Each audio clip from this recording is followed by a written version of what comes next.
दोस्तों, मुशायरे उर्दू दुनिया की कहकशा कहलाते हैं, जिनमें एक अलग तहजीब जन्म लेती है। शायर शायरात तारों की तरह होते हैं, लातदाद होते हैं। इनको गिनना, इनको शुमार करना नामुमकिन होता है।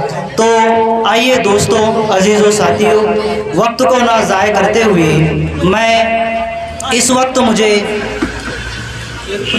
शाकिर बनारसी के हिदायत की तो शबे लेकर सभी अम्बिया आए, शिफात की ज़मानत लेकर मोहम्मद मुस्तफ़ा आए। किसी से भी न जब हो सकी मुश्किल कुशाई, तो हर मुश्किल का हल लेकर मोहम्मद मुस्तफ़ा आए। आइए नाते शरीफ पढ़ने के लिए हिंदुस्तान के मशहूर शायर मालेगांव से तशरीफ़ लाने वाले जनाबे अल्ताफ़ ज़िया को मैं नात पढ़ने के लिए इस शेर से दावत देता हूँ कि तमाम सजदों की कीमत वसूल हो जाए, जो एक सजदा हमारा कबूल हो जाए। मैं ऐसा जाऊँ कि लौट कर फिर वापस ना आऊँ, मेरा जिस्म मदीने की धूल हो जाए।